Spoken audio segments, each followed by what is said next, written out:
పరువు గురించి మాట్లాడుకుందాం. దానికంటే ముందు నిన్నటికి వాళ్ళ మొదటి రోజు. నిన్న ప్రతిరోజు లాంటి నిన్న కాదు. పవన్ కళ్యాణ్ గారు ప్రమాణ స్వీకారం చేసిన నిన్నటికి ఇది మొదటి రోజు. అంటే శ్రీశ్రీ గారు నేను సైతం ప్రపంచాగ్నికి సమిధనొక్కటి ఆహుతి ఇచ్చానన్నాడు.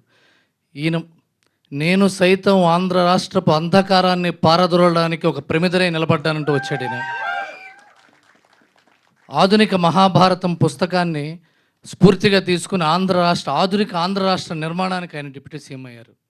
చిరంజీవి గారి ట్వీట్ కనుక నిజమైతే the most famous tweet in the history of Chiru leaks అవుతుంది అది డిప్యూటీ సీఎంగా. And congratulations sir. And we all are going to work along with you. Media ముఖంగా మీకు చెప్తున్నాను thank you. And congratulations Paruvu team. Honour killing మీద చాలా కథలు, short films, సినిమాలు చాలా వచ్చినాయి. కానీ ఇంకా రావాలి. సంవత్సరానికి ఒకటి రావాలి, 6 నెలలకు ఒకటి రావాలి.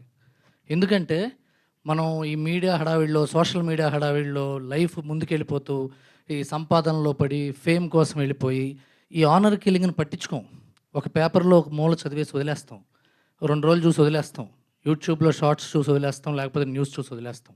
మనందరినీ కదపడానికి, మార్చడానికి, మనందరినీ ఇంత ఇంత ఇంకా వీక్ సొసైటీలో మనం ఉన్నామా అని తెలియడం కోసం ఈ ఆనర్ కిల్లింగ్ మీద కథలు రావాలి.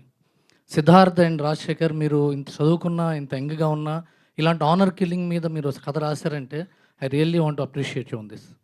I really want to appreciate you. And episode చూస్తున్నప్పుడు విప్లవ్ ఎడిటింగ్ కానీ, శ్రవణ్ భరద్వాజ్ అండ్ విద్యాసాగర్ కెమెరా 3 ఎంత సింక్రనైజ్ అయి ఉన్నాయంటే సబ్జెక్టు అలాగే ఆర్టిస్టులు పర్ఫార్మెన్స్ లేకపోతే వాళ్ళు కూడా ఏం చేయలేరు. అండ్ పర్ఫార్మెన్స్ వైజ్ నివేత సడన్గా నాకు కౌన్లో ఊర్మిళ మటోన్కర్ క్యారెక్టర్ గుర్తుకొచ్చింది మీరు చేస్తుంటే. ఈ అమ్మాయి నెగిటివ్ షేడా, పాజిటివా, గ్రే షేడా, ఎందుకు ప్రేమించి పెళ్లి చేసుకున్నాడు ఈ అమ్మాయిని, చావగొట్టేస్తుంది మొదటి రోజే అనిపించింది. పెళ్ళి చేసుకొని ఇంట్లో నుంచి లేచిపోయి వచ్చి తలుపు కొట్టి నేను ఇంటి ముందున్నానని చెప్పి లోపలికి వచ్చి నేను ఇంక అందరినీ వదిలేశాను, మా నాన్న నన్ను కొట్టాడు అది ఇదని చెప్పాక నేను ఏమైనా తప్పు చేశానా అని అడిగింది. ఇంత చేసిన తర్వాత ఇంకా తప్పు చేయటం ఏంటి అని పాపం అతను. అండ్ ఆఫ్టర్ దట్ కారులో కూడా అతన్ని డ్రైవ్ చేసి తప్పు చేసేదాకా తీసుకెళ్ళిందంటే దాంట్లో అంతర్లీనంగా రైటరు ఒక అప్పర్ క్యాస్ట్ ఉమెన్ ఒక లోవర్ క్యాస్ట్ మగాన్ని డామినేట్ చేసే టోన్ని తెలియకుండా తీసుకొచ్చారు. అది it's a very great finish that has return. It's beautiful finish. అది చాలా జాగ్రత్తగా రాశారు. అది డామినెంట్ నీతోనే నేను కడుపు చేయించుకునేది అనే మాట ఎంత ట్రిగ్గర్ చేస్తుందో ఒక మగాడిని అన్నది. అది చాలా ఒక 3-4 పిల్లలు, ఒక 7-8 మంది బ్రేకప్లు అయిపోయిన తర్వాత రాసి ఉంటాడేమో అని ఇప్పుడే నివేద తను అడిగితే ఇంకా అతను అట్లాంటి వర్షం కాదని చెప్పారు. చూడంగానే అర్థమైంది. And really engaging. నాగబాబు గారి కటౌట్ దగ్గర షాట్ ఆగింది కదా, అక్కడ దాకా నేను చాలా థ్రిల్లింగ్గా ఫీల్ అయ్యాను. ఆ తర్వాత ఇదేనేమో క్లిఫ్ హ్యాంగర్ అనుకుంటే ఆ తర్వాత వచ్చిన సీను ఇంకాస్త టెన్షన్గా ఉంది. అంటే వీళ్ళు పారిపోవడమే కదా, లేకపోతే ఆనర్ కిల్లింగ్ కదా, వీళ్ళని చంపడానికి ఇంకా వీళ్ళు వెనకాల ఎవరైనా పడుతున్నారా, ప్రతి క్వశ్చన్, ఇన్ని క్వశ్చన్స్తో ఒక క్లిఫ్ హ్యాంగర్ రావటం చాలా చాలా రైటింగ్ ఫినిష్ ఉండాలి.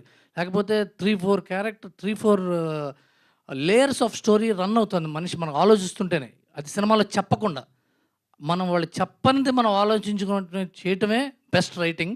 And appreciate Siddharth and Shekhar. And I wish Pavan Sadhaneni would have been here. He's a great addition to this whole talented team. All the best to entire team. And Shushmita garu, you kept on surprising me with all the new subjects that you bring up. And I wish you a lot more success. And I wish you all the team of Goldmox. Thank you. Thank you, Sharma. Thank you, Ravi garu. Thank you so much.